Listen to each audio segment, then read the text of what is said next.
My wife read your book. I didn't answer that. No, my wife read your book and she said, what an attractive man. How do you deal with female adulation? That's why I covered myself. No, no.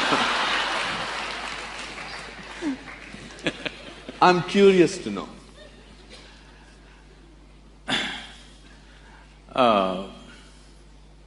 The thing is, this is a very human ailment that all the time we have to recognize people by their gender.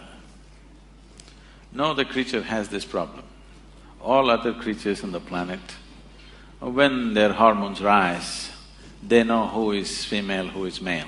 Otherwise, they're just there. Human beings have got this ailment. 24 hours, 365 days, they can't think of anything other than body parts. So I don't see any females or males, I just see wonderful people, so I have no issues. Okay.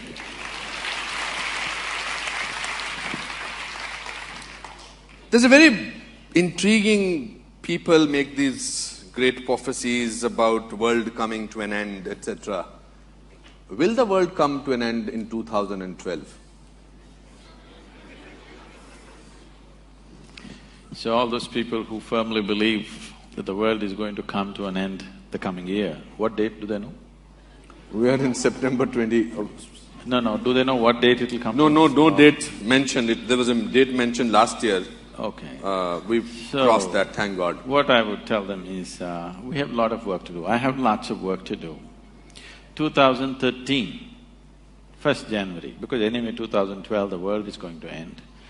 On 2013, 1st January, all your wealth and money and everything, please write it to Isha Foundation, there's work to do.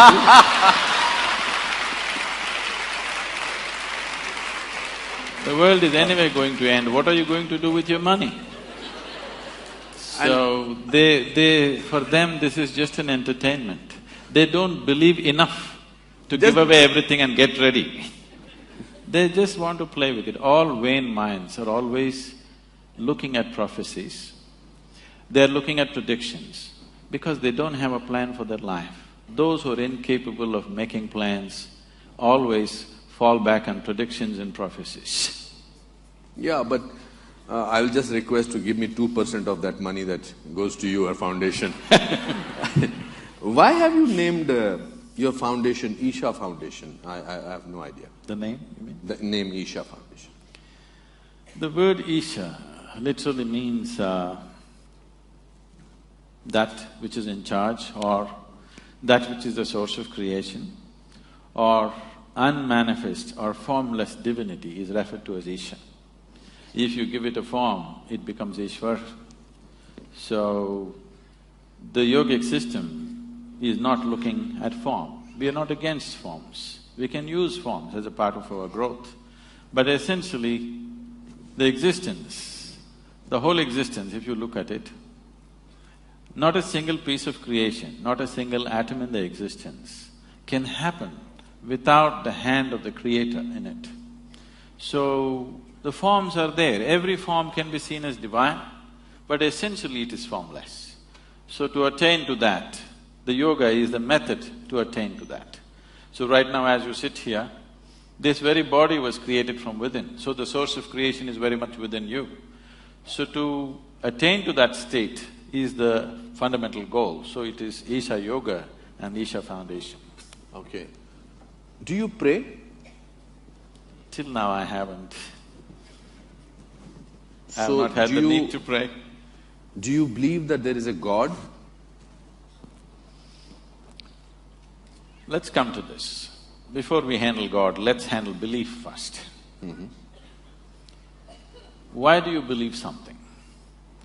One believes something because they are not sincere enough to admit that they do not know. There are only two ways to be. Either you know something or you do not know something. But whatever you do not know, when you bullshit yourself, it's called as belief.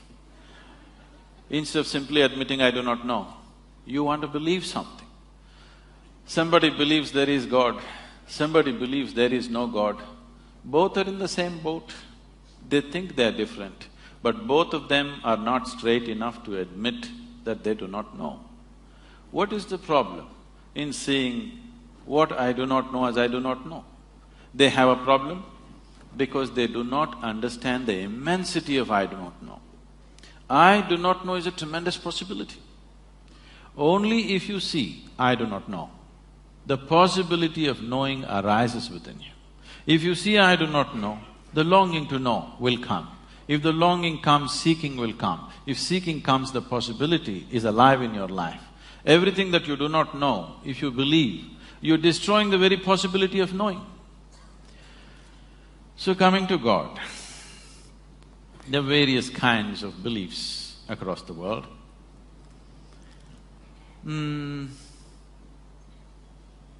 It's like this. There were two young boys, very energetic. When young boys are very energetic, they tend to be constantly in trouble, you know. So these two kids are always in trouble, two brothers. The parents are very embarrassed that the whole neighborhood is discussing their children. They want to fix them. It's easy to reproduce, but you don't know how to fix your children, do you? So they decided to take them to the local parish priest. They decided to take the younger boy first because together they're strong. They took the young boy, made him sit in the priest's office and they left. The priest walked in. With his long robes, he walked up and down, creating the necessary drama, you understand? Because drama is needed for effect. Absolutely. So he was setting up… We are on the stage. Yes. He was setting up the situation and the little boy was doing the ping-pong act, watching the priest moving around. And in mid-stride, he worked out a strategy. If I remind this little fellow that God is within him, all his mischief will go. This is the whole problem. People who have never raised children, they have fabulous ideas about how to do it. People who have raised children, they know no damn idea works. If you have the love and commitment, you wait out the problems, otherwise you suffer. That's all there is. But I think maybe when people are enlightened, they don't think that there is a God existing. No. There are people who are not enlightened. There are people who don't have enough money to sort of… they have to depend on somebody. They say that… Let me finish the joke. Sorry? Let me finish the joke. Okay. My problem is that I can't hear you what you are saying. There is something with with the speaker. The monitors, please, if you can do something. No, I need to do something about this because I'm not able to hear what you are saying. Okay. So, I don't know how do we go about it. Some speaker has to turn this side so that I can hear what exactly are you saying. So is there anybody from the technical team who can do that? Turn the music monitors this side, please. Yeah, is it good? Hello? Yeah. Yes. Thank you. Thank you, sir. So the priest worked out a strategy, how to get the mischief out of this boy. He thought if he reminds him God is within him, all the mischief will go. So he stopped mid-stride and in a booming voice he said, "Where is God?" The boy looked bewildered, looked all over the office because if God is, he must be somewhere in the priest's office. So then the priest saw the boy not getting the point. So he leaned on the table. He wants to give him a clue. So pointing at the little boy, he asked, "Where is God?" The boy looked even more bewildered and looked under the table. Then the priest thought, okay, he's not getting it, he wants to give him a proper clue. So he walked around the table, came to the boy, tapping on the little boy's chest. He asked, "Where is God?" He's telling him it's here. The boy just got up and bolted out of the room, ran to the place where his elder brother was, and he said, "We are in real trouble." The brother asked, "Why, what happened?" He said, "They lost their God and they think we did it."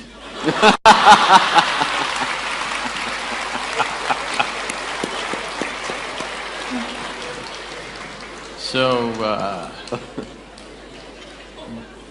there are belief systems and belief systems and belief systems. But at the same time, the idea of God is universal. Why this has come is, see, the moment you're born, you look around, there is so much creation. You need an explanation. So you look at your mother thinking she could have done it. Well, she delivered you, but she can't do the planet, you know. You look at your father, he doesn't look like that. You look at many other adults, they don't look like that. So you need an answer. You ask somebody who's little larger than you. Instantly they say, there is somebody up there who is doing all this. But see, we are sitting in a round planet, aren't we? Are we? We're sitting in a round planet, not even in the North Pole, at a certain latitude, and the planet is spinning. If you look up, you obviously look up in the wrong direction. Every time you thought upar wala and looked up, you're completely looking in the wrong direction. I don't know how many prayers went waste like this. But at the same time, there is creation. There is something which is the source of creation. Because we are not able to nail it as to what it is, because we are human, we give it a human form. If we were buffaloes, I'm sure we would have thought it's a big buffalo, for sure. Because we are human, we think it's a big man or a big woman or whatever. So, it is perfectly all right for people to create a god. This is the thing about this culture. Here we have 33 million gods and goddesses, because this is the only culture which understood God is our making. There's something called as Ishta Devata. You can create your own god today. If you can look at all the existing gods, if you don't like them, you can make your own god, a tree in your garden, a rock in your garden, your mother, your wife, anybody you want, or whatever you want. You like this vessel, you can make this your god. Nobody thinks anything weird about it in this country, because we understand this is our making. After all, in every piece of creation, the hand of the Creator is there. Whatever you can relate to, you use that, it's perfectly fine. Yeah, that's why we worship stones. We want to… No, we don't worship stones. We worship the source of creation in the stone, which is a piece of creation. We also want to have the… I don't want to argue on this. So, do you think all our epics, Mahabharata, Ramayana, Shankar, Ram, Sita, they are fake? No, they have a historicity. Okay. There are buildings to prove that they were there. It's still in dispute. The dispute is on means they were definitely there, isn't it? Okay. Kiranji, namaskar.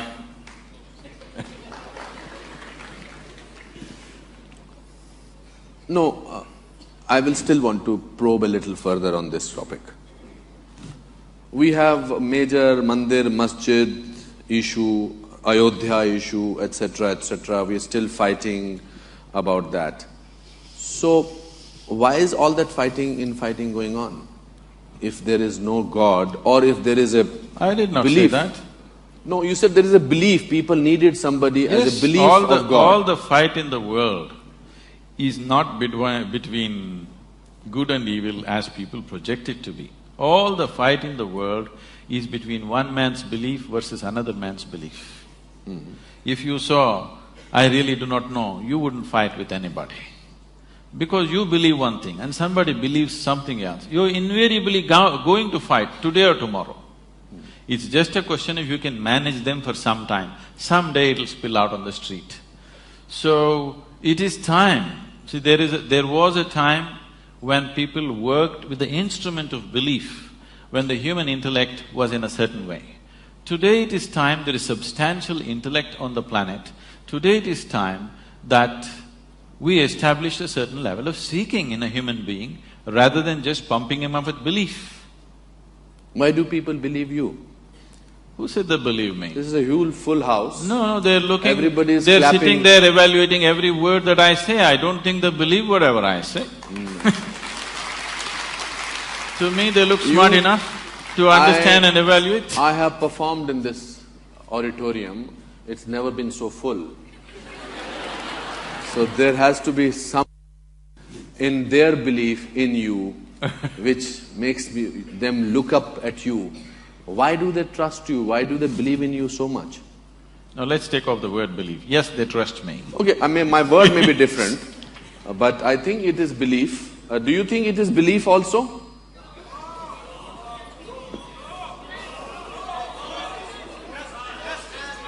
Okay, just a minute. Give me some. People who think over here that you have full belief in Sadhguru, raise your hands. There are some people, okay. Okay, Kiranji is also one of them. Do you think that Sadhguru has powers which you don't have? They can't ride a motorcycle like me, I'm sure. What are those powers? What makes you different? What makes you special? What makes Pallavi Gupta writing a book on you and calling it you? What makes her change her life? What makes people over here, so many people I know who will not come to a function like this, they are here and they are here on time. What is it in you that makes you different? Because they know if they don't come on time, I won't let them in. But they dare not do that. So what makes you different? Also, I read in the book that at the age of 9 or 10, you wanted to find out things. You got hold of snakes, you went into the darkness, you went into the cycle and you wanted to see whether the cycle, you fall down from a ditch. Today, if any 10-year-old child will start doing it, he said, I'm going to ape Sadhguru because he did that. I don't think any of the mothers are going to let them do that. So what is it which is so special about you? It is not special. It is just that, there was a time when we were promoting Isha Yoga, we used to print a brochure and it said, ordinary to extraordinary. Okay. So they come day 1, day 2, day 3, and we are teaching them some basic fundamentals of their life that they've missed, for sure. Simple things. And then they asked, Sadhguru, you said you will become extraordinary. We thought we'll become extraordinary or we will become special. I said, I never said you will become special, I said you will become extraordinary. More ordinary than others. Everybody is desperately trying to be special.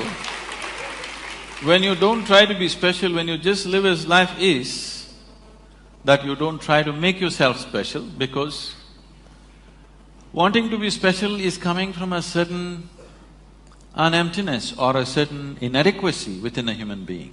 Where is the need to be special? Every human being is unique in his own way. If he tries to be special, he'll only end up aping somebody, he will not be himself.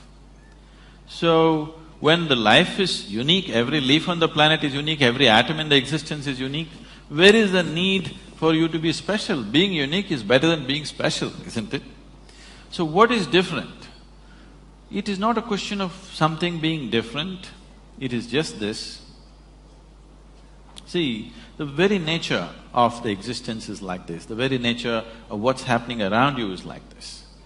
If you convert food, if you convert mud into food, we call this agriculture. It's the same mud. Can you eat the mud? Can you take it on your plate and eat it? No. But if you wait, you put a seed and wait, the same mud becomes food, and how we value it and eat it. But it is something else, but when you eat it, it becomes flesh and bone, it becomes you, and it's so valuable for you and so many other people.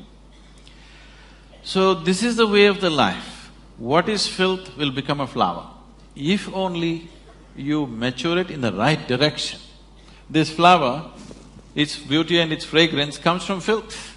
The more filth you put at the root, better the flowers will grow.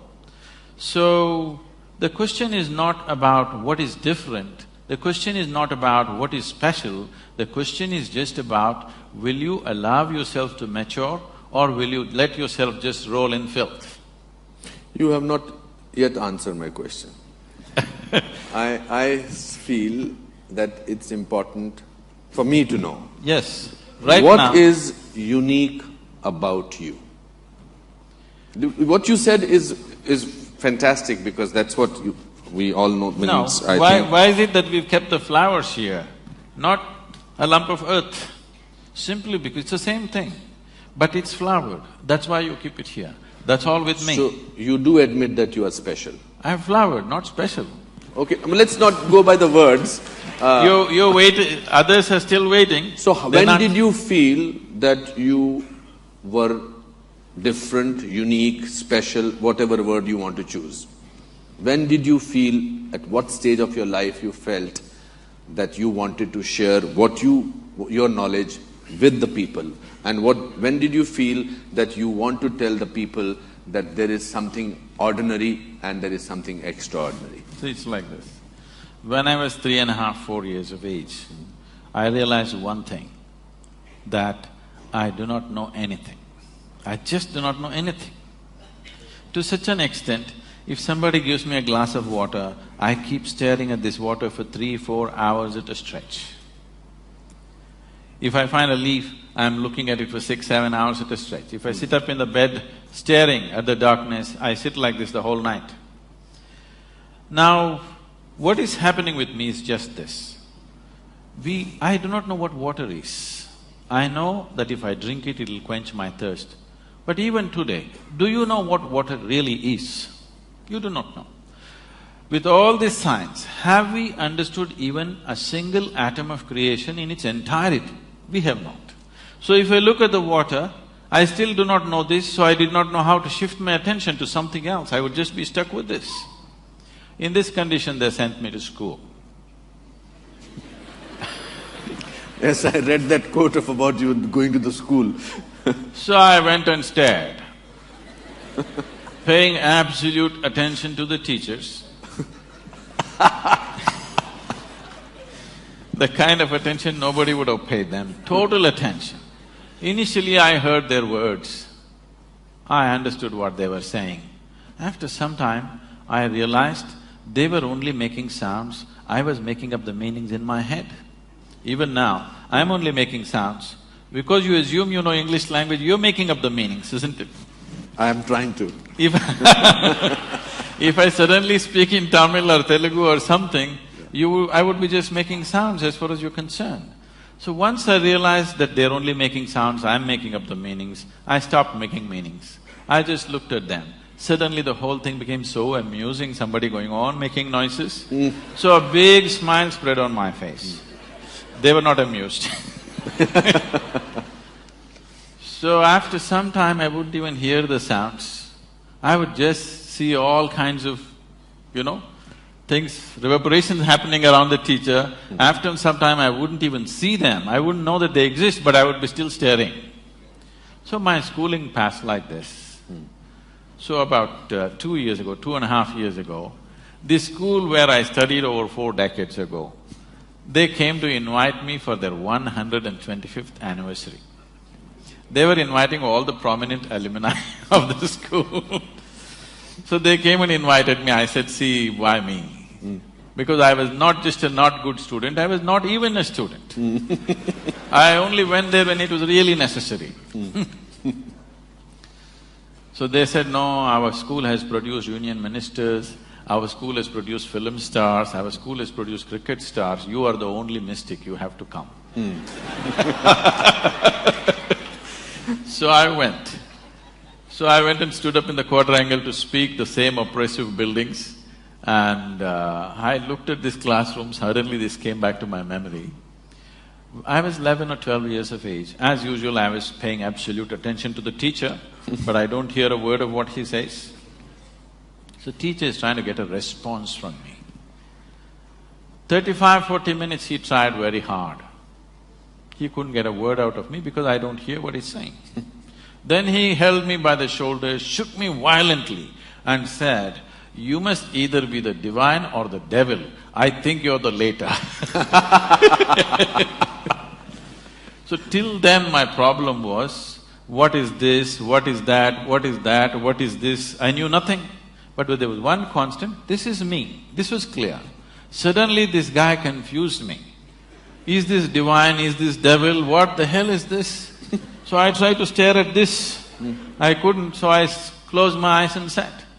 When I just sat there staring, my dear father, being a physician, he started thinking I need psychiatric evaluation. So the moment I closed my eyes and sat, the same people who thought I need psychiatric evaluation started saying he's becoming a yogi. I'm telling you the secret. Okay. I was staring at somebody, they thought I need psychiatric evaluation, I was staring at something or somebody. The moment I start staring at myself, they said he's a yogi. So I started staring at myself with my eyes closed, looking for hours on end, days on end.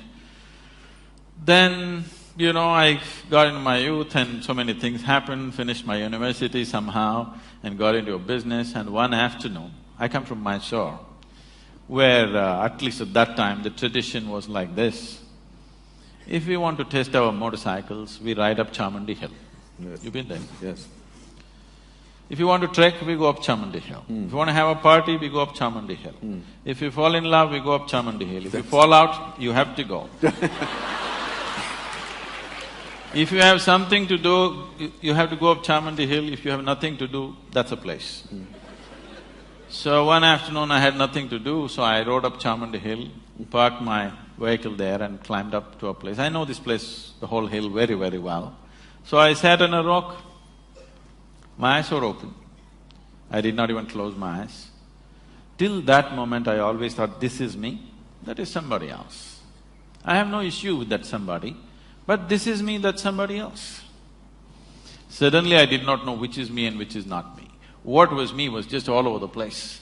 The very air that I breathe, the rock that I sit on, the atmosphere around me, just everything was me. I thought this madness lasted for about 5–10 minutes. But when I came back to my normal senses, 4.5 hours had passed.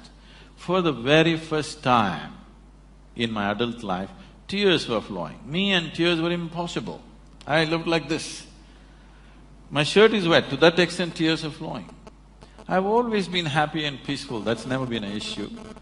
But every cell in my body was bursting with ecstasy. I did not know what hit me. When I shake my skeptical head and try to figure what's happening, the only thing that my mind could tell me is maybe I'm going off my rocker. The closest friends around me, when I said, something is happening to me, look at me, they said, what did you drink? What did you take? This is all they could ask. So, I did not know what I hit. I did not know what happened to me. All I knew is, I have hit a gold mine, I don't want to lose it. So if I sat down, I would be just simply dripping ecstasy like this. To a point, I think it's 2 minutes, 7 hours, 8 hours have gone. Once I sat down like this and I thought it's 25–30 minutes. And when I opened my eyes, there were garlands around me, people pulling my legs, Indian tradition. And somebody asking how to do his business, somebody asking when his daughters will get married. And I thought, what happened? Where did these people come from? I've been sitting there for 13 days. I thought it's 25–30 minutes. Oh. Because I just lost sense of time. If I sit like this, time just flies off. You must know this, every human being knows this by their experience. See, on a particular day, if you're extremely happy, that day just flies like a moment. Correct, absolutely. If you're depressed, one day flies like an eon. Correct. Isn't it? So if you're absolutely ecstatic, you will see hours and days will slip like moments. You won't know any sense of time. And body will not know, mind will not know. It just… only people around you know that time has passed, but you just have no consciousness about time. So, then I thought it's so simple, if I sit here, I'm bursting in ecstasy, what's the problem? I'm going to rub it off on the whole world. It's 30 years now, next year, 2012 is going to be 30 years. And see, I became like this. Still, people are attached to their misery, they haven't given it up. We have touched a few million people. Today I can say that a few million people, if they close their eyes, tears of ecstasy will flow out of them every day. They're like that, millions of them. But millions are not still the world. So as a part of this, now I decided, if people don't want to live in ecstasy, at least let them die in peace. So we brought in another level of spiritual process, very simple, that everybody can do, one drop spirituality for everybody. At least it'll let them die in peace. How do you… that was a wonderful story what you just spoke about, tears. How do you explain, if you have to explain spirituality to a common man who does not understand, how do you explain, what is it being spiritual? See, what is physical about you? You gathered, isn't it? You gathered over a period of time. Yeah. What you gather can be yours. I'll not dispute that now. But it can never ever be you, isn't it? Okay, if you can simplify that for me. See, right now, as I'm speaking, I take this vessel and say, this is my vessel. all of them will think, oh, Sadhguru's got a problem. But I have a reputation of being wise, so they will wait. Let's see. But after some time I say, this is me, then they'll say, let's go. Because this is a clear sign of insanity. This is happening to you every day. See now that water, is that you? I feel like doing this. That water, it's not you, but you drink it and it becomes you, isn't it? So what is not you is becoming you. What is not you cannot become you. You believe it's become you. Okay. How many… Sorry, you were about to say something. Now what you gather, you can claim it's mine. But if you say it's me, it amounts to madness, isn't it? If I say this vessel is me, it amounts to madness. This vessel also was dug out of this planet, this also was dug out of this planet, isn't it? But you saying this is me, is it any better than me saying this is me? It's not any better. It's just that because we are in a democracy, the majority is with you, so you win. Correct, absolutely. So, why are people unhappy? Huh? Why are people unhappy? People are unhappy because they have not taken charge of the fundamental instruments of life that's given to them. It's like this. See, your system is made in such a way, this is the most sophisticated machine on the planet, yes? Yes. Human mechanism is the most sophisticated, complex machine on the planet. This is the gadget.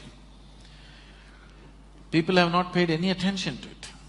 If it seems the cell phone companies in the country did a survey 2 years ago and they found, at least one company did, I think, they found most people are using only 7% of the capabilities of an ordinary cell phone. I'm not talking about a smartphone that you're using, the dumb phone. They're using only 7% of that.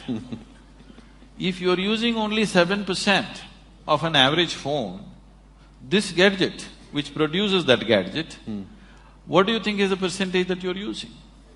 It's way below 1%, I'm telling you. What it means to be human has not even been attended to. People have not even looked at it. They're just busy wanting to become something, not realizing who they are.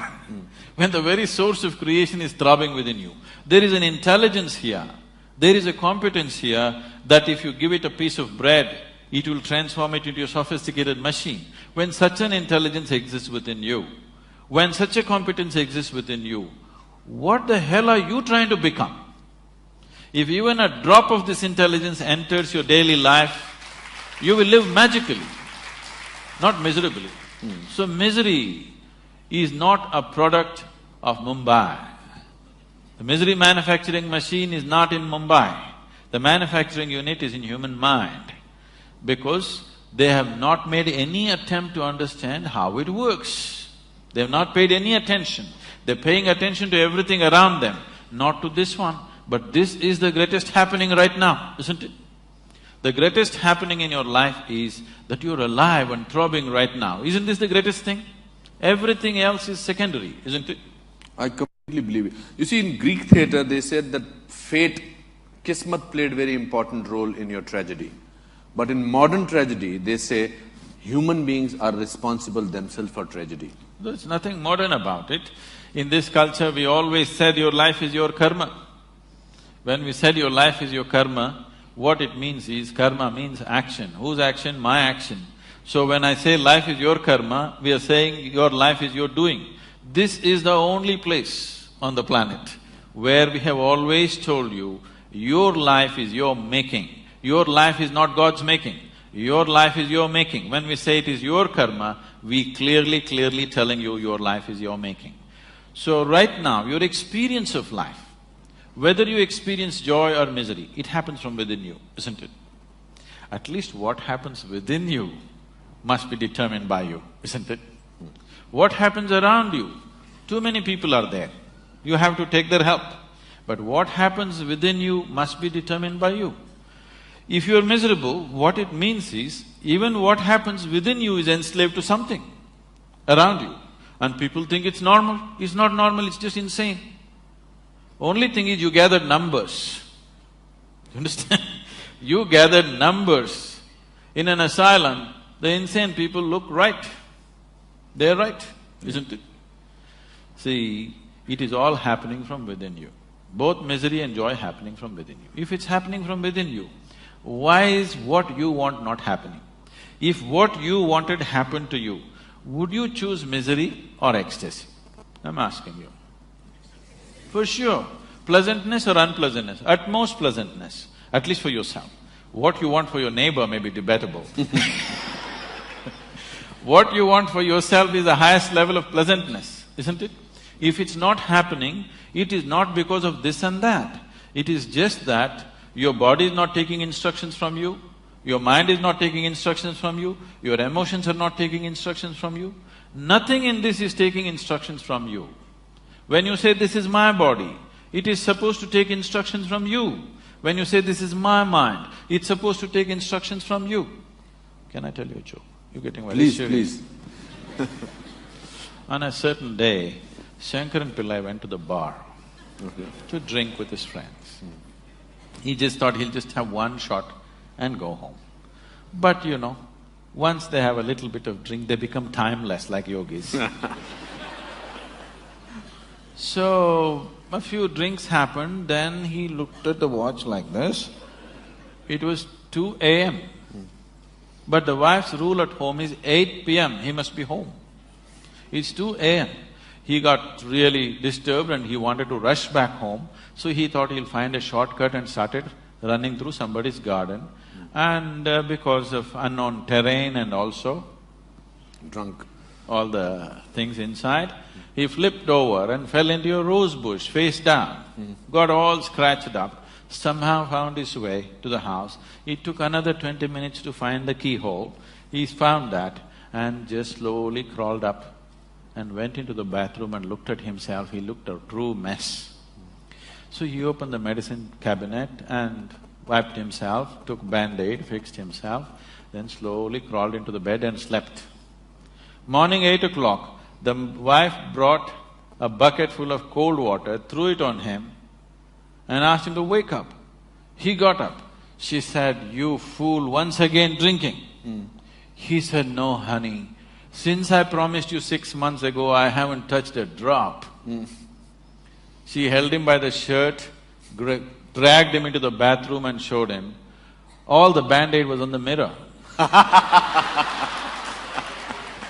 Now, this is the attitude people are taking. Right now, if this is feeling unpleasant, you want to fix that one. No, no, no. If this is feeling unpleasant, you need to fix this one, not that one.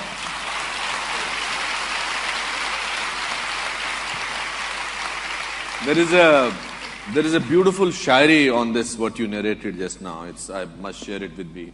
It says that umr bhar यूं ही गलतियां करते रहे, उम्र भर यूं ही गलतियां करते रहे, धूल चेहरे पर लगी थी, हम आईना साफ करते रहे.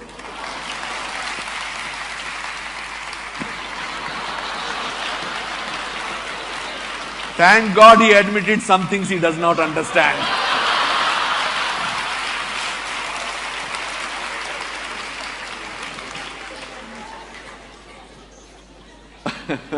It's a language, not the poetry.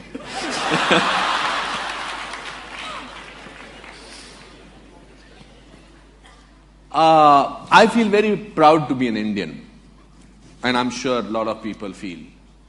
But corruption bothers me, and I'm sure you also spoke about it.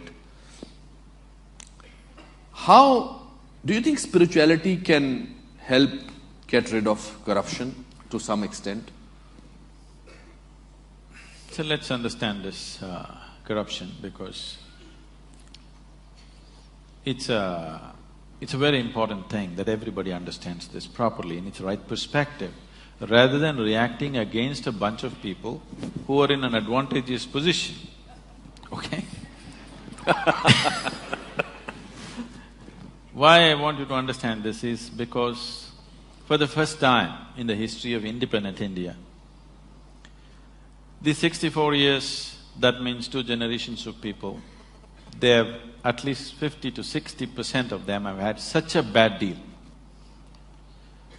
Today, Yes. you and me will talk all this and go home and eat well. Correct. There's a whole bunch of people, almost 400 million people, who cannot do that. So, if we handle the next 5 to 10 years right, we can change that. It's a tremendous possibility which is on our threshold. There's an economic possibility sitting on the threshold. If we conduct this right, we can change their lives. Those people who have not eaten properly, those children who are malnourished, which have the highest level of malnourishment, those who are not educated, those who don't have opportunities, those who are in that horrible social and economic pit, their lives can change in the next 5 to 10 years if we conduct our act right. Every Indian should understand this. It is not just about economy means stock market. It is about hungry people who will have food on their plate. Economy does not mean stock market, economy does not mean foreign cars coming into India, economy does not mean you wear better clothes or this and that. Improving economy means there will be no hungry children in the country, which is something all of us should do something about. And that possibility is being jeopardized. Wherever I go, I speak to various economic and political leaders around the world, everybody says, we want to come to India, India is a big possibility, but the humiliation of corruption, we can't bear it. Because it's not just about money, they're willing to pay a percentage and get the work done, but the humiliation that they put through on a daily basis, which we have gotten used to, they're not willing to go through that. They said, it doesn't matter if we don't do business, but we don't want to come there and go through all that rubbish. So, this possibility is being jeopardized by a handful of people, or it is wrong to say it's a handful of people, it's a nation full of corruption. Correct. Because how many people in Mumbai streets, if there is no policeman, will stop at the red light? I think only 10% will stop. So these 90% are corrupt people. If you make them the chief ministers and prime ministers, you know what they will do? So instead of just calling it by one bad word called corruption, we need to understand, we as a society are trying to move from a feudalistic way of managing our lives to a democratic way. The democratic way has still not sunk into us. Suppose you become the chief minister of this state. Your relatives and your friends will expect that you do something for them. If you become the chief minister and you're very strict and you will not yield to any nepotism, they'll think, what is this? He's my brother, he became chief minister, look at him, he doesn't look at me. He does not understand you're being straight, you're doing something for the country. So I'm saying in our psyche, we are still feudalistic in nature, but we are trying to run a democracy. Democracy will not happen with an active sense of education as to what is democracy, what is the power of democracy, what it means, what is the responsibility of living in a democratic society. This has not been done. We just took democracy from the British and we think if they just put their vote and get their fingers dirty once in 5 years, everything is settled. No, we have not educated people. We are still a feudalistic society acting to be democratic. So, many people, the corrupt people, the very, very corrupt people in the country, I have met them, they're bewildered. Why are people upset? I'm only doing for my family.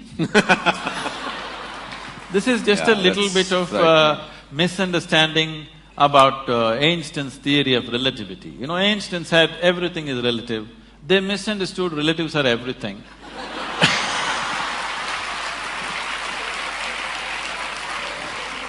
Let me ask you a hypothetical question.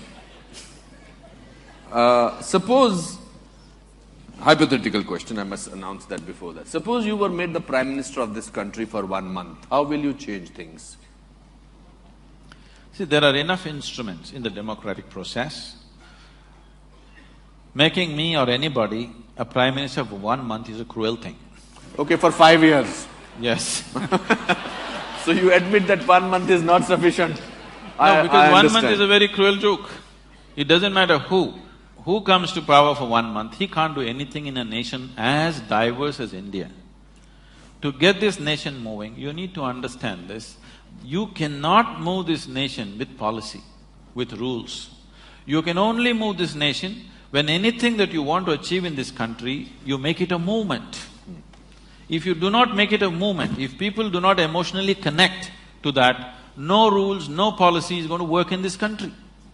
It is only people who have been implanted from somewhere, who have not grown up with Indian people, who do not understand this. They think if you make a rule, everything is going to work. This is not Switzerland. If you announce on the notice board, everybody will follow. Here you have to make a movement out of it. You have to make people connect emotionally to what needs to be achieved. If you are not able to do that, nothing is ever going to happen. So, whoever becomes the Prime Minister, I don't want to imagine myself there. Okay. What do you think should be done? It can be very easily done. There are examples of states which are going leaps and bounds ahead. If you saw Bihar just 10 years ago, it was just… I've driven through Bihar just wanting to see what Bihar is. It just looked like Afghanistan, large parts of it. Correct. Today things are happening. Absolutely. Wonderful things are happening. Just one man. Things are happening in Gujarat, just one man. Absolutely. So can't we produce 25 men or women like that in this country for every state? Are we so impotent that we cannot produce 25 human beings with some integrity who will do something straight for this nation? And today you don't have to do much. India is sitting on a boom time. You just have to just manage a few things and let it happen, that's all. You just have to see that economic process do not go out of control. You just have to manage that. You don't have to do anything. It's boom time, the whole world is looking towards you. The only two economies everybody is banking on is right now China and India. India is better equipped because it's a democracy, because all the numbers are scrutinized, but what is in China cannot be scrutinized. So many people are very suspicious and fearful because it's supported by the government. India has a proper corporate structure, India has a reliable stock market which is a reading. Indian market is open, you can study what you want, you know where you're putting your money. So definitely India would be a natural destination for every investor in the world. Only thing is they're afraid of our… System. Corruption, not the system. They like our system. Our corruption… Corrupt system. System is not corrupt. Corruption. Corruption. The reason it's the people who are He has manning a way it. of making me say things that he wants me to say. No, the people who are manning it. People who are manning it are the problem. But how do we find them? You mentioned two states. You mentioned Gujarat and you mentioned Bihar. And strangely, they are not the states which we have in the center. So how do we… are we politically corrupt, politically completely bankrupt? How do we do that? No. It is only because common people are not participating in the democratic process. Yes. Participating in the democratic process does not just mean once in 5 years you cast your vote. Most people don't even do that. But I'm saying even if you do that, that is not enough. Democracy is an active sport, it's not a spectator sport. You can't sit back and say, let somebody do democracy. Democracy means you are the boss, you can't sleep on it. You have to be active to everything around you. If you do not bring that consciousness in people, that awareness and activism in people, it'll not work. At the same time, for everything you protest, for everything you call a bandh, for everything, it's our culture. People have understood the technology of how to stop the nation, bandh, hartal. But how to run the nation, it's a different technology. If you want to become a neta tomorrow, you don't have to create anything, do you understand? All you have to do is, I'm sure you have enough fans in Mumbai, take 1,000 people and block the sea link. It's a new road. That's it. Just block it, you will become a neta. You don't have to build the ceiling to become a neta. If you build, you will be in lots of trouble. If you block it, you are there. How do you retain… how does one in today's time, in these times, retain a certain amount of innocence, a certain amount of sense of wonder? How does one do that? Especially this is for parents whose children do not have that, unfortunately. See, now there are two things you said, wonder and innocence. Wonder does not necessarily come from innocence. Okay. See, for example, science, modern science, has done phenomenal amount of exploration. They've gone to places, They've gone into things that we would have never thought possible, all kinds of things. When you were a child, you definitely looked up at the sky, isn't it? Absolutely. Did you ever count the stars? I used to do that in Simla, tried. there was nothing to do. How far did you go? Oh, no, nothing. I could not go beyond 100 or 200. So I meticulously sat down on the terrace, counting, trying to make, segments of the sky and trying to count. I've gone up to 1700, and then you get mixed up. What was there is not there, what was not there has come, it gets all mixed up. But today, that itself was wonder. 1700 just blew my mind. Today scientists are telling you there are over 100 billion galaxies, not stars, 100 billion galaxies. So as you explore, as you know, the wonder will increase because you realize the nature of the existence, then wonder will just explode.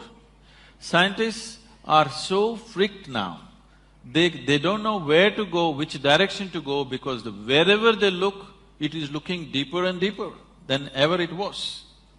Something as simple, just on your facial skin right now, there are 18 billion organisms. Do you know this? Don't imagine them, they're actually there. But you can't see them, that's good. I'm saying as we look closer at life, it's just exploding into wonder. So wonder is gone not because of lack of innocence or because of innocence, because what we call as knowledge, stupid conclusions about life. Today people are carrying their attention deficiency like a qualification. See, existence will yield to you only if you pay attention to something. Anything in this existence will yield to you only if you pay substantial attention to it. But now people have become like this. They can't look at anything, everything is check. Now in this condition, there will be no wonder, only conclusions in your head. There is no perception, there is only, monologues going in on your head. There is no perception. If there is perception, all noise in your head will just stop. If you're looking at something absolutely beautiful and engaging, everything stops. Why people are enjoying your cinema is just this, you switch off the lights, they focus on the thing for those whatever few minutes or 90 minutes or whatever, their usual monologues are gone, something else is happening. They don't know what's the next scene or whatever which keeps them on. But the important thing is their attention is engaged continuously, which makes them feel something has happened to them today, going to the cinema hall. If you just keep the lights on, you will see cinema will not be effective. Or if somebody is talking to them, it'll not be effective. They just sit there like this. It is the attention which is making the difference. It is not what's playing on the screen. It is what is playing on the screen is instrumental in grabbing the attention. But it is the attention, continuous attention, which is making the experience of being there. So, this is a rudimentary form of meditation. It's called dharana. It's mentioned in the 7 different forms. So how does one in today's time retain that attention span? One simple thing is, if I say yoga, that will be a bad thing because it's like I'm promoting it. No. Everybody must do something about themselves. Every child, every school should bring this dimension that a child is required to pay attention to something continuously. It could be music, it could be dance. See, you cannot do music or dance unless you pay attention to it, You'll make a fool of yourself if you do not pay enough attention. But you can pass an examination without attention. Yeah. Understand? That's right. Above all, if you I've seen this simple thing. Children came to us, we have a Isha home school, which is done in a very different way. I one day went to the assembly, all these 6.5-year-old kids, they're all like this. I said, why are the kids like broken tops? Why are they shaking around like this? Then I just brought this thing, simply every day in the morning, Sari Gama Pada Nisa, 15 minutes, everybody must do. You go there after 2 months, they're all sitting like this. That's all it takes. If you just make them walk in the forest in the night, one night, okay? In the darkness, you just make them walk, you will see they will become like this. Their ability to pay attention will become like that. Their sense of wonder will explode. You just take them into the jungle, make them walk for a night without torches, without cell phones, without anything, in a protected atmosphere, you will see within one night, there'll be a tremendous transformation in the sense of wonder in the child's life. But we are making them physically incapable of these things. Sitting just in front of the computer, they're becoming physically incapable. When physically it hurts, they will protest, they'll not do anything. So it's something that parents must take care of. Bringing up your child does not mean just sending him to school and getting marks and grades and nonsense. Your child in body and mind should grow up to full capabilities. That is when it will manifest in his life as success. Just marks will not manifest as success. For that, parents also have to be… Of course. Peaceful and restful. Do you get angry? You want me to right now? It's not that I'm incapable of anger, I'm capable of everything. It is just that I have not given this privilege to anybody that they can make me angry, they can make me happy, they can make me unhappy, they can make me miserable. I have not given this privilege to anybody.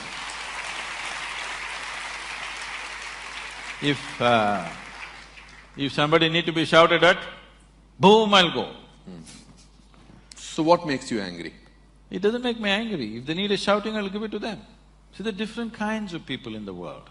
There is somebody here, if I just look at them, they'll understand why they're being looked at. There's somebody else here, if you look at them, they'll just stare back at you. If you tell them gently, they will understand. There is somebody here, if you tell them gently, they won't get it, you have to shout at them. There's somebody else here, even if you shout, they won't get it, you have to knock them on the head and tell them. Different levels of sensitivity in the world. Your action should be appropriate to the situation in which you exist. I am not bound like this, I will not say this, I will be gentle, I will be nice, I have no such things. I am just appropriate to the situations in which I exist. What you need, I will do. If you need only shouting, I will do. What's my problem? What's your shortcoming? Huh? My shortcoming is, I'm not tall enough. You're the tallest man right now, you're here. We know that. I came little short. What is your shortcoming? Others should tell me, isn't it? If I knew, I would fix it. If I knew what's my shortcoming, I would fix it. You are a person who self-evaluates, I'm sure, very well, who knows himself. If he knows the world or he feels that he knows the world, you know, must be knowing yourself. What is it? See, this is… I'm restless, like let me put it, I'm restless. I don't know how I'm talking because it's wonderful to listen to you, but I'm restless, I know it. So I think it's a shortcoming, I need to settle down. What is your shortcoming? See, it's very difficult to explain this because you're looking at, okay, as a person everybody has pluses and minuses like this. It is not that I am all plus, no minus, I'm not thinking like that. It is just that it's very strange. I'm not really a person, that's my problem. I can… in any given moment, I will just make myself as it is necessary for that situation. Sometimes if it's not successful, I will adjust it a little more. So it's just that I'm made like this, if I sit like this by myself, I don't have a single thought on my mind. If I sit… sometimes I shut my doors for 4-5 days, I don't have a single thought. I don't look out of the window, I don't read, I don't do anything. So, I don't have a personality as such. So, I'm neither plus nor minus, I'm just like, in this moment I have to make myself up, okay, how should I be right now? How are the people around me? Accordingly I am. Otherwise, maybe in certain moments or in certain situations, I might not have succeeded as well as I could have because I did not grasp the situation at that moment, as I should have. But what is the plus in me, what is the minus in me? First of all, I don't know where is me, because I make it up. You also make it up, you're an actor. But I don't act, I really make it up. And everybody is making it up, but they believe it's true. I know it's not true. So, I don't know how to add pluses and minuses to me when I don't exist as a person. When was the last time you cried? Every day. Not out of ecstasy, but out of feeling for somebody. Every day, I would say. Out of compassion, out of… That's what just now, see, I'm like this. If I step on an ant, tears may come. If my mother dies, I'll simply sit there stoically, without a teardrop coming out of my eyes.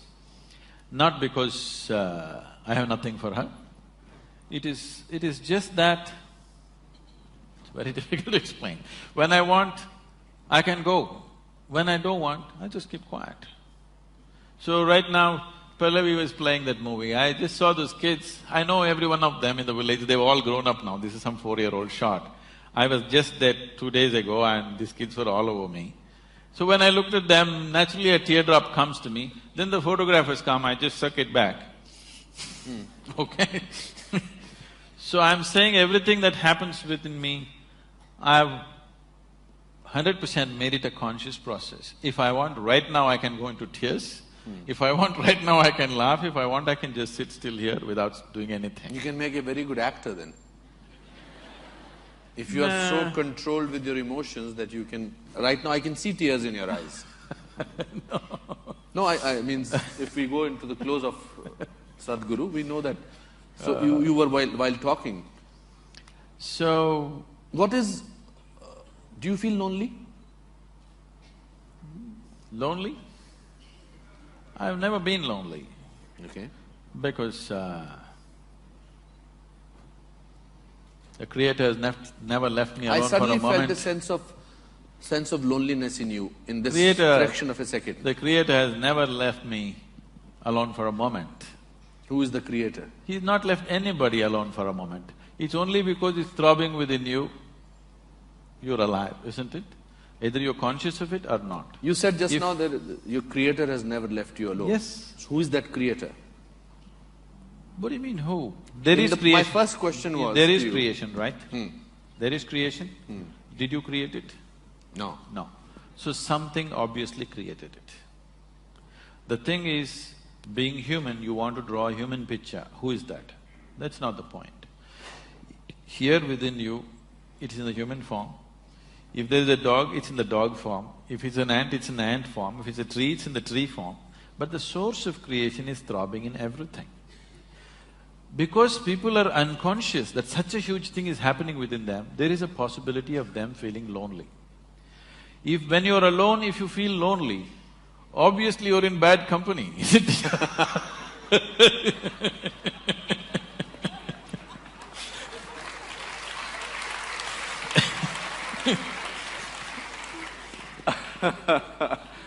It's a great journey to be talking to you, I must say. If you have to describe, before we go to the questions to the audience, if you have to describe yourself in one word, what will that word be?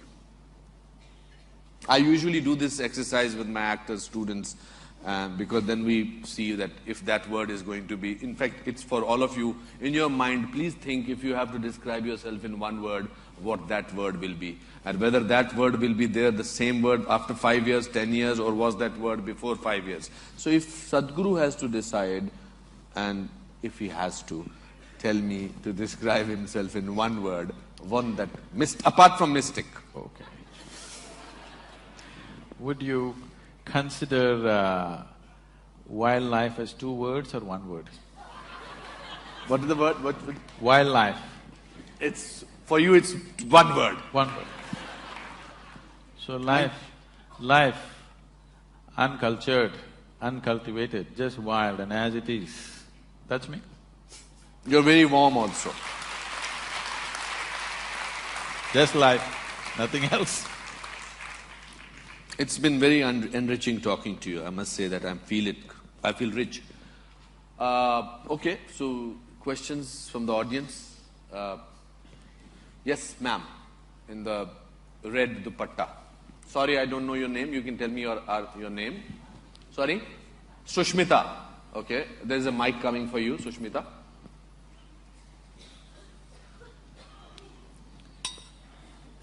Firstly, I'm overwhelmed to see both of you. And I went through the inner engineering program like 2 months back. I'm very thankful to Sadhguru for it. My question is related to what Sadhguru just said, that if you want to bring the difference in India, we all need to step out and do things on our part. So recently I was in a village of Bihar. I was doing things, I saw people there, we were finding out about the schemes there, that whether they are reaching the people or not. But the thing is, when I explain that to other people, they are very negative about it. Like, whatever you do, nothing is going to change, the system is not going to change. How do you change that kind of attitude? That question is to you. I am only the question.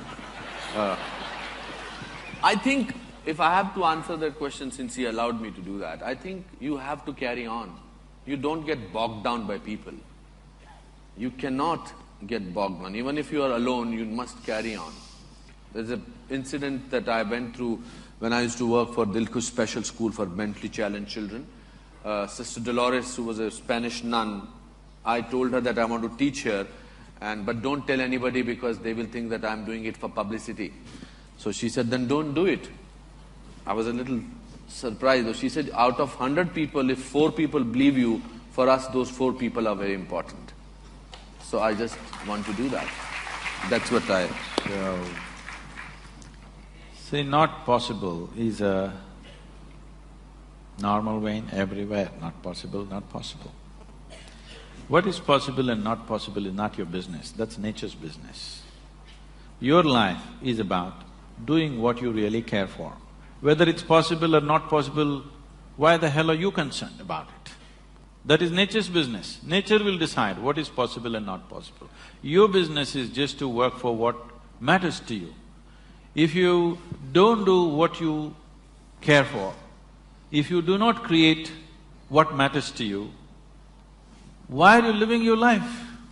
What is the point of existing here if you're not doing what really matters to you? If you're doing some other rubbish which is safe, what is the point? Your life is worth it only if you're creating something that you care for, isn't it? If you're not creating what you care for, it's a wasted life before you live it. See, when we moved into the ashram in Coimbatore about 18 years ago, next to us is a rainforest. It's very rich and fantastic, but this particular hill right behind our ashram all the big trees were taken down in this one hill alone because there was an illegal furniture industry right opposite to where we are and we had to buy that out and dismantle it. They had removed all trees in this except the smaller ones. So in summer times it'll get brown and it radiates heat, and ashram temperatures would be at least 3 degrees to 4 degrees sometimes warmer than Coimbatore city. So I told our people, I think we should plant this mountain up. They said, Sadhguru, mountain planting? You made us do all kinds of crazy things, but planting up a mountain. Then I came with a simple formula. I said, you are not going to take plants and plant it, we will just do it this way. I created a contraption with which they poke. The main thing is why people have done it before and it doesn't work. Why it doesn't work is, they have set mindsets. They're not looking at… See, because you're not passionate enough, so you don't look hard enough. You plant a seed in the forest, animals walk on it, it gets plastered, black cotton soil, no seed will ever sprout because it gets hard. So we just poked with a conical metal thing, put 2 seeds, and I said, put sand, not soil. So put sand. About 21 days, a little over 3,000 volunteers. All we provided was midday meal on the mountain. They sang songs and like picnic we walked around. Today you come and see, all the trees in this mountain are about 15 years old and it remains green through the summer. Our temperatures are at least 3 degrees lower than Coimbatore city. And based on this, when some UN agencies came and they predicted in 1998, they came and made a prediction, by 2025, 60% of Tamil Nadu will be a desert. I don't like any kind of predictions, because predictions are made by people who are incapable of a plan in their life, you know. Absolutely, yeah.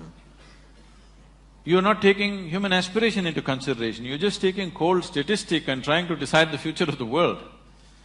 So I said, let me see it for myself, and I traveled around. I just drove across Tamil Nadu in a week's time. And I saw that the prediction was wrong because in my estimate it would happen much sooner than 2025.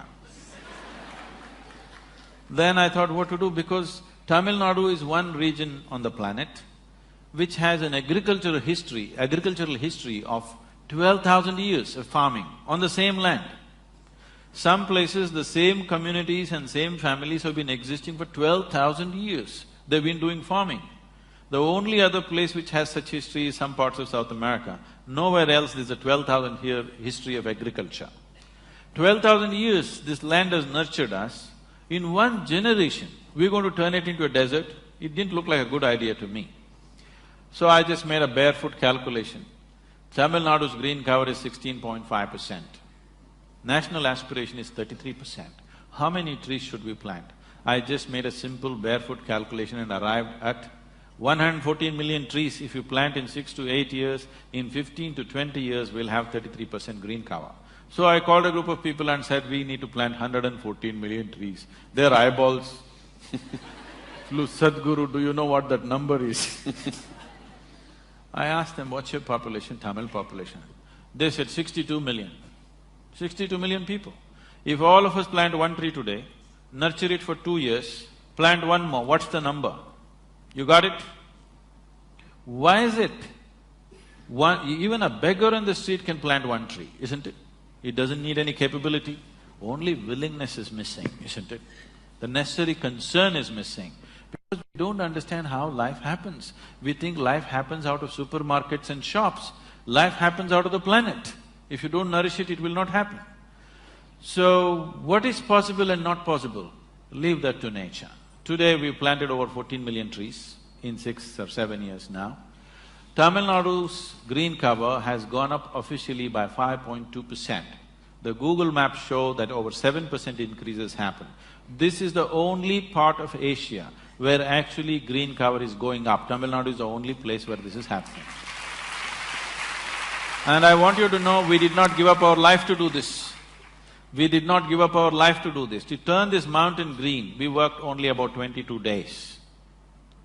To make this 14 million trees happen, we have worked, a certain group of people are working full-time, rest of us have just pitched in here and there, that's all. You don't have to give up your life to make these things happen.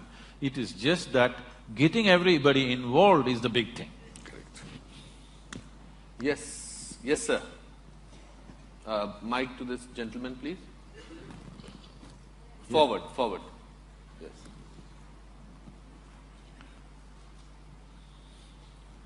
Namaskar, Sadhguru. So my name is Kamal. I'm a 42-year-old professional. I work in a, Little closer to the microphone. I work in a complex technical environment. So just so there's some perspective. So here's my take on it so far. It's a really big rock of millions of rocks that are floating around out there. It's not Can clear. you keep You the must mic hold Sorry. it. closer to your face, please? That's right. There's one big rock that we're on. It's one of millions of them floating out there. There's 6 billion of us like ants living on it. We recently turned clever, about 5,000 years for us, and we I'm did sorry, pretty good. I'm really not getting it. You must hold the microphone like Okay, I'm sorry. It's quite safe, you must… Okay. Okay, we'll start again. Yes. So there's 6 billion people living on this world. We recently turned clever, maybe about 5,000 years ago for us, and Western civilization maybe 2,000–3,000 years, and they think they're very clever. There's no mass consciousness on the planet. There's no combined or individual instinct for self-preservation of the environment. We have limited resources. The planetary system is completely out of balance due to our influence. We have faulty governance. The only form of governance that I think I like so far is a benevolent dictatorship, which you run in the ashram, and I think that's the only thing that works so far. There are separations of every kind, country, religion, race, color, creed, status. What's your question? Where's the hope? Where's the hope? What's it going to take to change this mess? Listen. I mean, all these statistics are there, that's exactly what he was saying. You're looking at all the horrible things. You're not looking at all the beautiful things. The earth is still spinning on time. Sun is coming up every day in the morning. Flowers are blossoming. The earth is still rich. Human beings though they lost a little bit, they still have their brains in place. So, look at the possibility rather than going on looking at what's not working. I am not saying we should not understand what's not working. Yes, we have to understand what's not working. But don't fill yourself with that. Fill yourself with a dream to create a possibility. Why sitting here, a young man like you going on saying this happening, that's happening, where is the hope? You'll only get depressed. You getting depressed is not a solution. You getting depressed is one more problem on the planet. Yes? Already we have enough. That's a good one. And I wanted to just get up and look at all these people. They're nice, healthy, vibrant people. It is just that life has not hit them hard enough to get up and do something right now. And apart from that, their daily grind is keeping them so busy, their own family, their own home, their own children, their own stuff is keeping them too busy for them to be going out and doing something. If you create an opportunity, I'm sure any number of them will participate. We have not created sufficient fora which is straight enough, sincere enough for many people to identify themselves with. This is exactly what we've been trying to create in South India, that first thing is brutally cleanliness. Cleanliness will not come easily, I want you to understand. When 10,000 people gather, a few million people gather, to keep the place clean, clean of corruption, corruption does not mean somebody's become an official or a minister and taking money from somebody. Small things, you push the neighbor's child and want to push your child in the front. That's where it starts. That's where it starts. And it is just a question of how powerful you are, that much you push. People who are powerful, when they push, it is visible. When you do it, you think it's all right. No. So this corruption starts. To keep this clean, you have to be brutal. People in the book are writing, I'm very compassionate. Most of the day I am horribly brutal, chopping down people for small things that went off the line. If we did not do that, you would not see the atmosphere that you see in the ashram. You do not see the cleanliness that we see in our movements. Though millions of people are working, they function like this. 1 rupee will not go unaccounted. So, this will not come easy. Brutality. Every day what I do is not compassion, not love, just brutality, really. Wonderful. Also, there's a very beautiful line which says that failure is an event, never a person. So, I think you have your answer. And as Sadhguru said, let's not have one more problem on the planet. Yes, please. Kiranji wants to ask a question. Yes. I'm sure it's for him. Not for me. It's not working.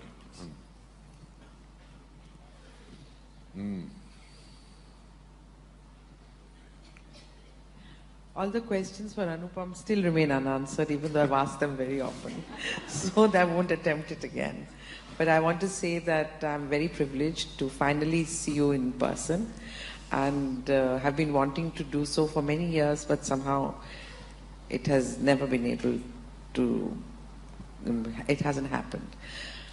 Your book, Mystics Musings, which I read many years ago when I lost my brother, my younger brother, and it was a great tragedy in the family and something that I was finding very difficult to cope with. It gave me great amount of courage and made me feel much better. I don't know why it did. Maybe some works of philosophy take you into a realm where you're supposed, where it just makes you feel better that you're just a part of a greater design and nothing to feel so sorrowful about. Also, it talked a lot about spirits. It talked a lot about life being a continuous process.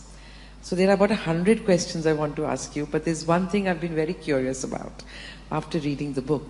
In that you write about when you and your wife, everybody was constructing the Dhyanalingam, and you talk about how her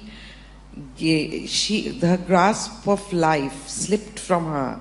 It became the thread of life or the grasp of life, something to that effect, became very fragile when she could not hold on to it and she passed away. What exactly did you mean by that?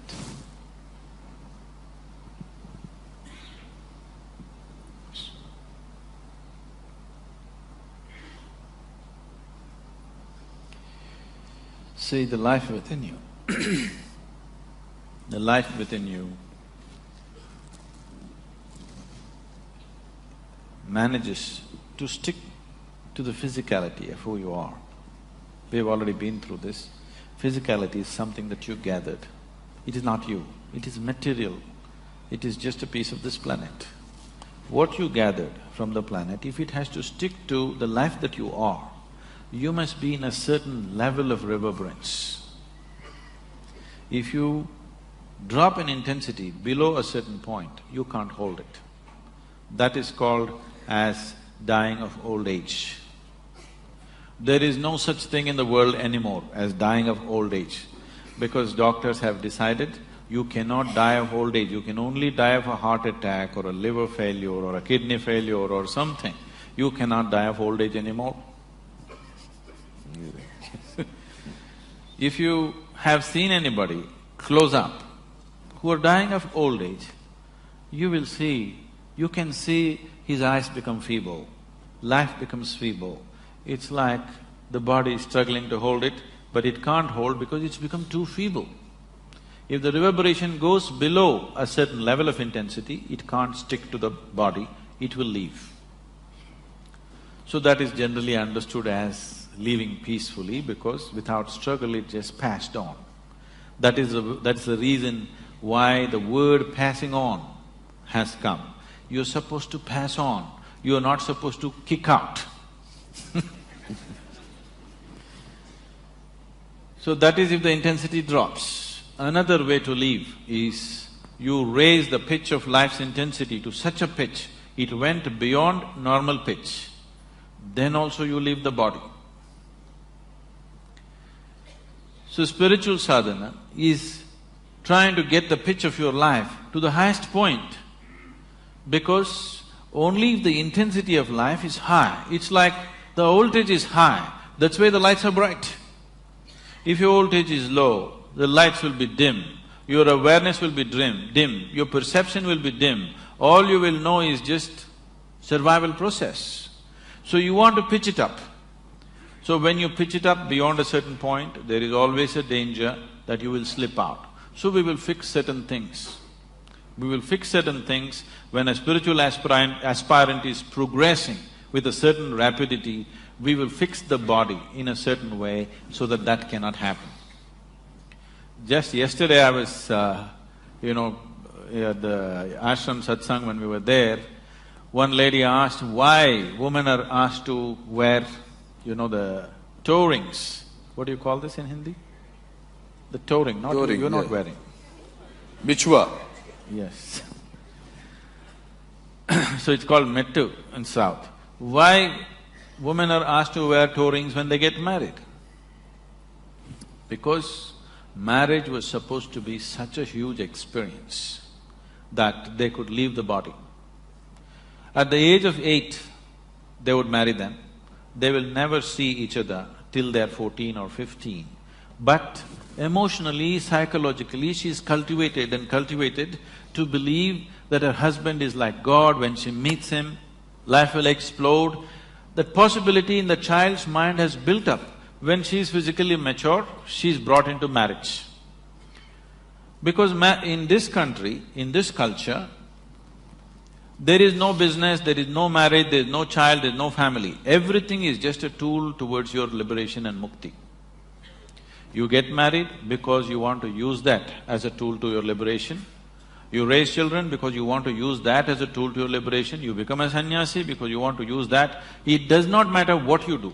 Everything is towards your mukti or liberation. You feel an ecstatic sense within you simply because of the union within yourself, not because of what somebody else is doing. So now in a marriage, what somebody else is doing or what your husband or wife is doing doesn't matter, just the way you are is an explosive experience.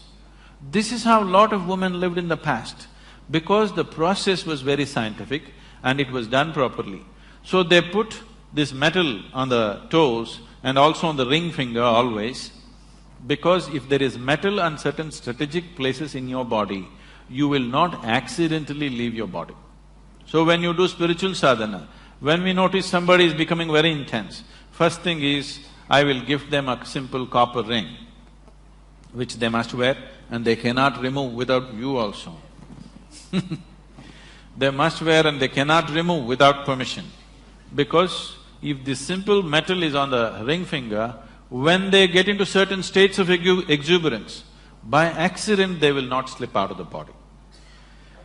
So she got into such exuberant states. Naturally, certain little bit of jewelry things were there. These things were never discussed till that point. The many things I refuse to discuss because devices will work well only when people do not know how it works. So we just put it on people, we never explain. But when this situation happened, I had to explain what happened. She sat there on a full moon day evening with everybody. There were people around, and after 5 minutes, it is in the shrine, she got up and went. My eyes are closed, I knew she got up. I got little irritated, because nobody ever gets up once they sit down. Till we say it is time, nobody ever gets up. And of all the people, my wife getting up and going, little irritation in me. Why is she getting up of all the people? Then I ignored it and I sat down. After 5 minutes, she came and sat down. In another 7-8 minutes, she just went like that. When I looked, she was gone, with a big smile on her face. Then I looked, she has removed her nose ring, she's removed her bangles, she removed her toe rings. See, she did not know intellectually, but at that moment she felt this is what is stopping her. And she pulled out all those things, kept next to the wash basin and came back. And she sat down within 7-8 minutes. But this is not something that happened accidentally. She announced this almost 9 months ahead of time. She had prepared, my girl who was only 7 years at that time, that she's going to leave in this month, but it happened 1 month early for various reasons, so that's a different aspect. But this is not new in this country. Any number of yogis just sit down, announce to everybody and leave their body. This whole process started 1 year before that. 1 year before that, there was a yogi called Nirmalananda in the Biligiri Rangana Betta in Karnataka. Anybody been there? BR Hills, you been there? Oh, it's a fabulous place.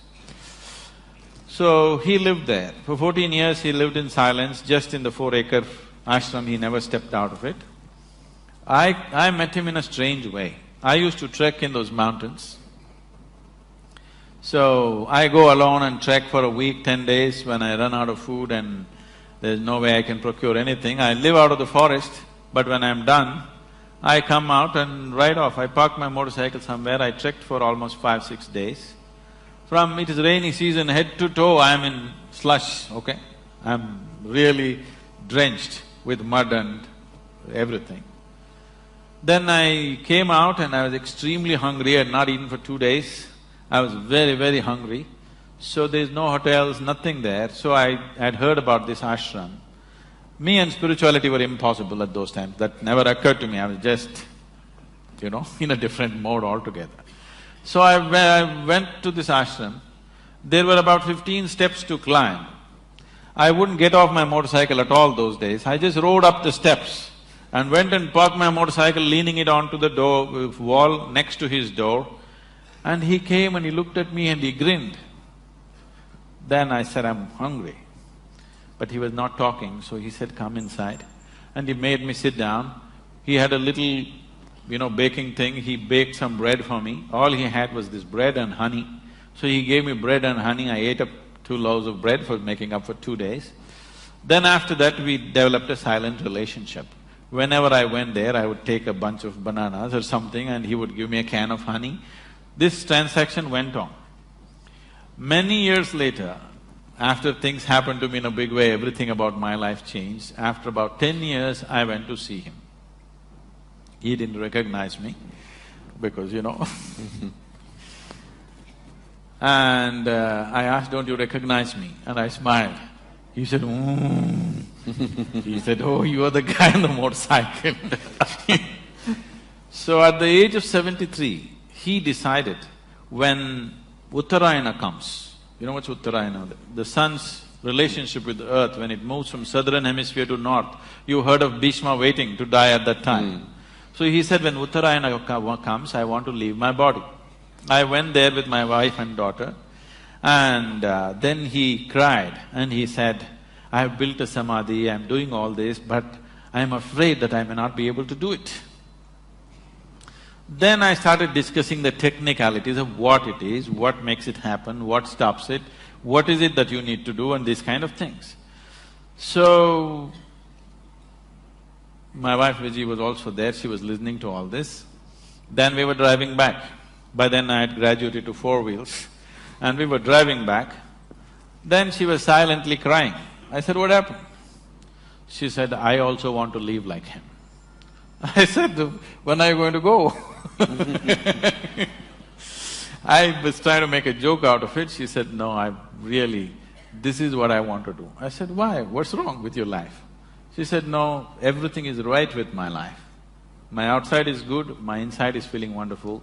I want to live when I'm like this, not when something is wrong with me." Then, as a husband, as a father of the girl, I'm trying to discourage her. But as a guru, definitely I want somebody to go as far as they can go. So from that day she asked for what to do. I gave her some simple sadhana, never believing that she will go to that pitch and intensity, because she was not somebody who was steeped in spiritual sadhana. She's just a very alive, she's either up or down, She's either absolutely exuberant or down. She doesn't know the in-between. She's not somebody whom you would consider a yogi or established in sadhana, nothing like that. She's a very exuberant person, and that's all it takes. That you're alive, that's all it takes. It's not that you know this or that, you're just 100% alive. That's the only qualification you need. And she started working towards it, she announced it 9 months ahead, we tried to sabotage it in so many ways to slow it down, but it went the way it went. Yes, please. We'll take 2 more questions and then I think… Yes, ma'am.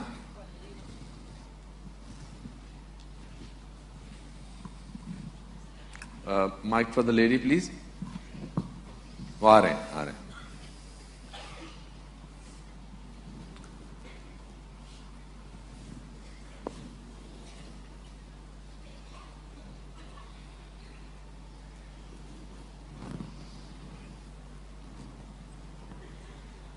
First course of Isha Yoga. I'm having difficulty in cutting the cord. Please help me with that. Cutting She's having the cord. difficulty in cutting the cord. With my attachment to my family, to my children, I get very easily disturbed by what happens within my close circle. Please help me with that. Oh, I never said you must cut the cord. I'm just telling you, unfortunately, your motherly cord is too limited right now. Just expand it a little bit. Just make it connect to every piece of life on this planet, rather than just to a handful. Beautiful. Why do you want to cut your cord? Where is the reason to cut your cord? The reason why… See, please understand this, there is a difference between involvement and entanglement. If you do not know involvement, you will never know life. The only way to know life is with involvement. If you are not involved, would you know anything? Forget about spirituality. Would you know anything in your life if you're not involved? The only way to know anything in your life is with involvement. What is lacking in people is lack of involvement. So, when involvement becomes discriminatory, it becomes entanglement. Let your involvement become indiscriminate. The earth that you walk upon, the food that you eat, the water that you drink, the air that you breathe, and the very space in which you exist. See if you can absolutely involve yourself with everything. Because the life that you are involved. If you are not involved with the air that you breathe, you would be dead, isn't it? You are anyway involved. You just have to become conscious that this is the only way life happens. You have to see that you're consciously involved. Right now you're unconsciously involved. If you're unconsciously involved, it looks like one big burden. If you're consciously involved, it'll become blissful. Is your life right now, do you know scientifically today we can prove every subatomic particle in your body is right now in communication with the whole cosmos. Such a big phenomena, you're trying to ignore, that is your crime. You bearing your children, being married, that is not your crime. Your crime is you're trying to ignore such a big phenomena, which is the basis of your life and creation. Because you ignore that, you suffer. Not because you're involved with your family, you suffer. Because you're trying to ignore something so big. Right now your life is like this. Is it true that today sun came up on time for the season? Yes? Planet is spinning on time, flowers blossomed, everything in these many galaxies is happening absolutely perfectly well. But you have one nasty thought crawling through your head and it's a bad day. You don't have a perspective of who you are. You think too much of yourself. If you… see, right now your whole experience of life is limited to the physical form that you are. As a physical form, what are you in this cosmos, tell me? In your home you may be something, on the street not much, in the town nothing, in the cosmos you're not even a speck of dust. Please get the perspective right. As a physical existence, you are really nothing, isn't it? If you understand this, you would know, you would look at everything with absolute wonder and involvement. Then, one little thought, one little emotion that is flowing through your mind wouldn't be important because it's not even a concern. It is something that you are creating, isn't it? What's happening in your mind is your making. Yes or no? Can I tell you a bad joke? Please. Yes. Anas. Can we have the last question now? Okay. Sadhguru? A joke. Okay. I'm so sorry. हो सके तो मुझे माफ कर देना. A lady went to sleep. A lady? A lady went to sleep. In her sleep, she had a dream. In her dream, she saw a hunk of a man standing there, staring at her. He started coming closer and closer and closer and closer. He came so close, she could even feel his breath, and she trembled, not in fear. And then she asked, "What will you do to me?" The man said, "Well, lady, it's your dream."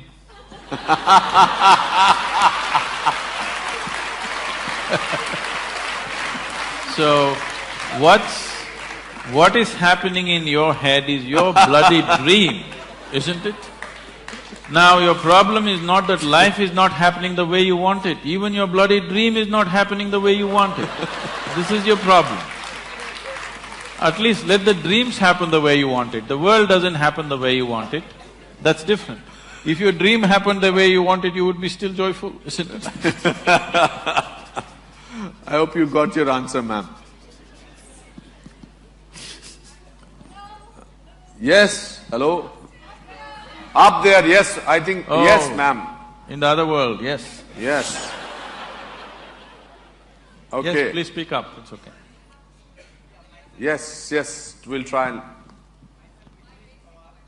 Your basic question is, what is awareness? That you are up there.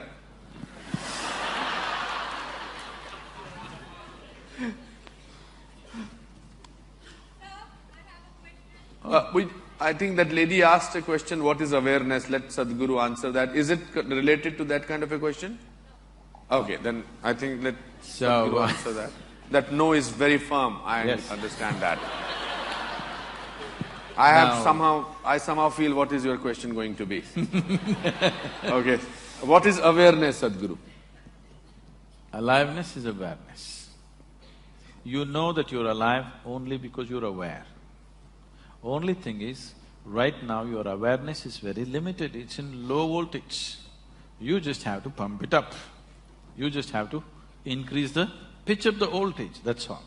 It's not that you're not aware. Only because you're aware, you know that you're here. Otherwise you wouldn't even know. Suppose, is there anybody sleeping in the dark corners? Suppose somebody's gone like this, he doesn't even know where he is, isn't it? Not only he does not know where he is, he does not even know whether he is or he isn't. Isn't it? So you're aware, that's why you know you're here, that's why you know you are. But now, it is not strong enough. It is not lighting up the whole space, it is only lighting one corner of your life. It is giving you enough awareness to survive in the world. It is not giving you enough awareness to know the nature of life. Now when we say awareness, awareness, we are talking about only heightening your awareness, not creating some new awareness. Your awareness is good enough for survival. Is that enough for you? Or do you want to know the very nature of your existence? If you want to know the very nature of your existence, then you need to pitch up your awareness to a higher level, otherwise it will not happen. Please, this. Yes, the lady with the no. We have all eyes for you now. What's your name? Mrinalini. Why don't you shoot at him?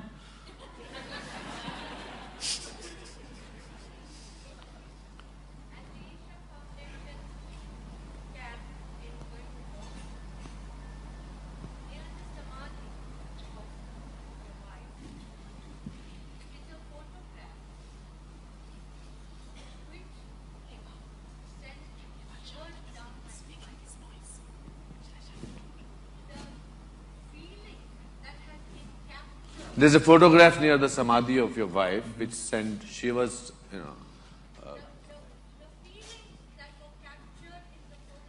Whose photograph is that? Okay.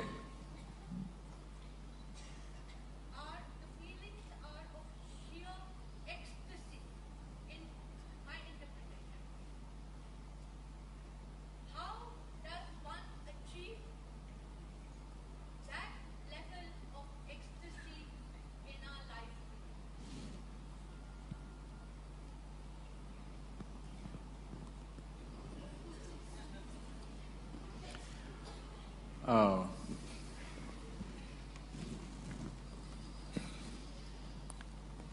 So every life that is here is capable of joy, is capable of blissfulness, is capable of ecstasy.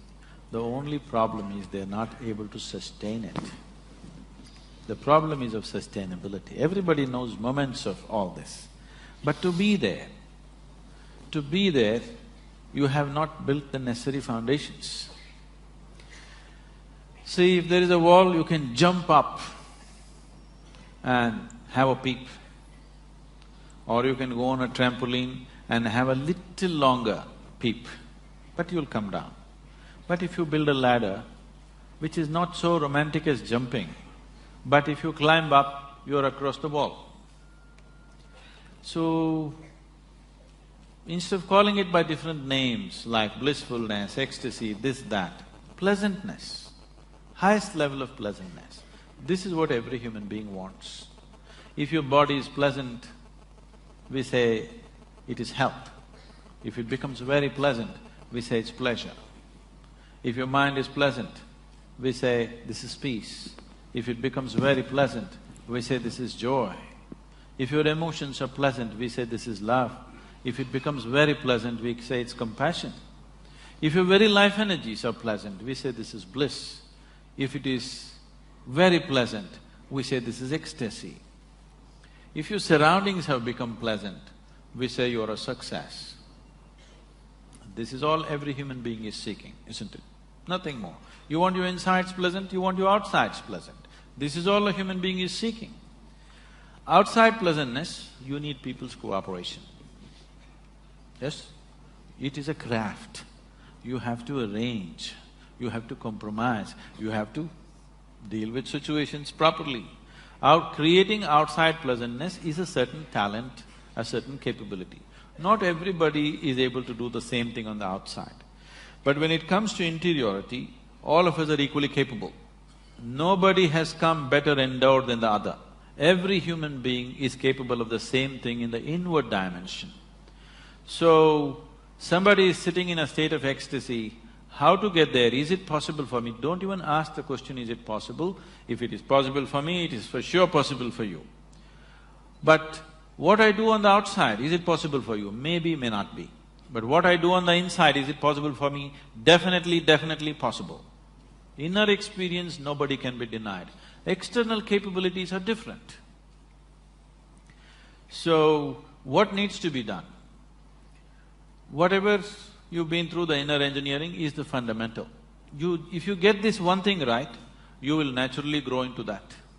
The problem is, every day you keep undoing it. You understand? So every day in the morning you do this, now we're giving the Isha Kriya CD also all over Mumbai.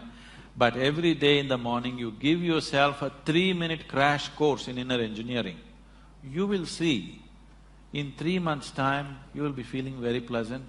In 6 months' time, if you simply look at a tree, you will burst into ecstasy. If you look at a cloud, you will burst into ecstasy. If you close your eyes, you will get there. No matter what, you just need an excuse, you will become like that, for sure.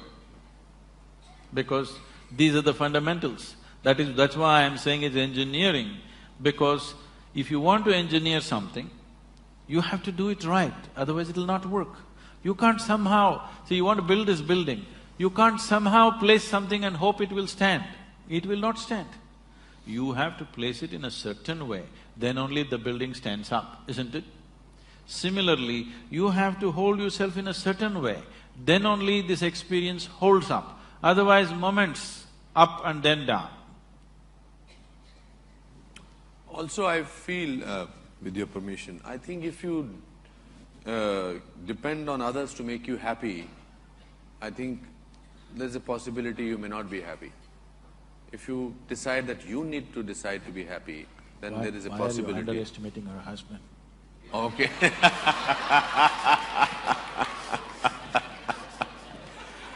I think it's… we have to stop, Sadhguru, shall we… Just 5 minutes more. 5 minutes, okay. There's a time given to me, that's why.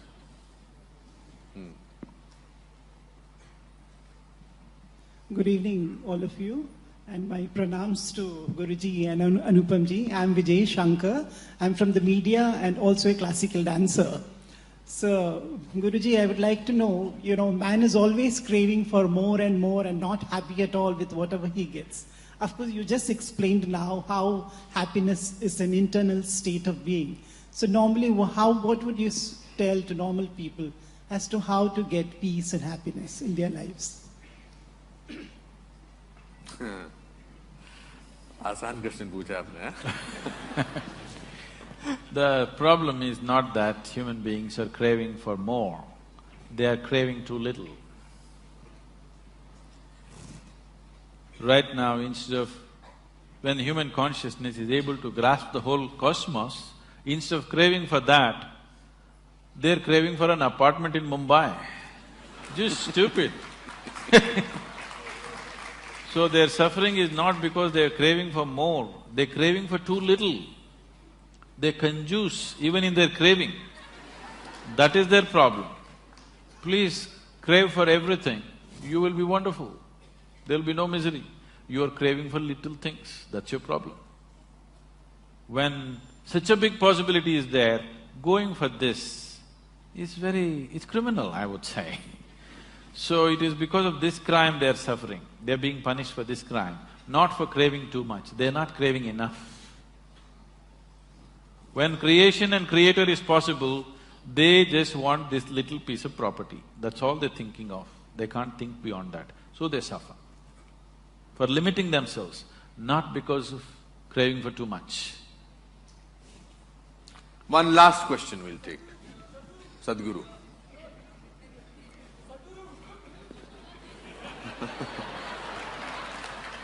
a burning question. Okay.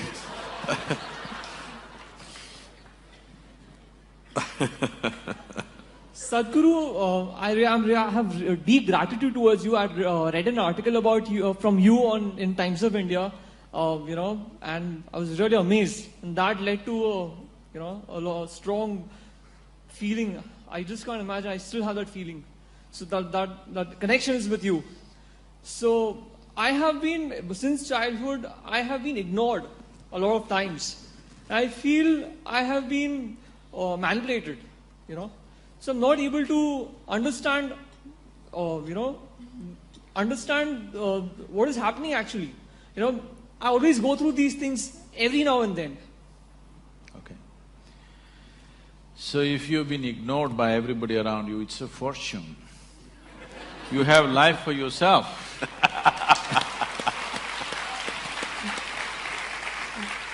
Most children are suffering the attention of the parents. If they're ignored, they would be just happy doing their own thing. So, you just sit there and listen to me. Immediately the question is, what is the prayer? It's not a prayer. You need to understand, there are no prayers in this culture. There are only invocations. Prayers are a recent happening. Prayer means you're trying to talk to somebody. Invocation means you're trying to bring out what is the greatest thing within you. Now, what this chant, to put it in a simplest form, is everything. The earth that I walk upon, the air that I breathe, the water that I drink, the food that I eat, the very space in which we exist, the hand… The thing that you can do is to be absolutely involved with this, but still not distort the hand of the creation. You do not distort the hand. What you do is an aberration to what the Creator intends. The intelligence behind creation, what it is intending, to be in tune with that, not to do some rubbish of your own thing. So, this is a journey from being a piece of creation to being the creator. Every human being is capable of this. It's my wish and my blessing. This should become the reality in your life. Thank you very much for being here.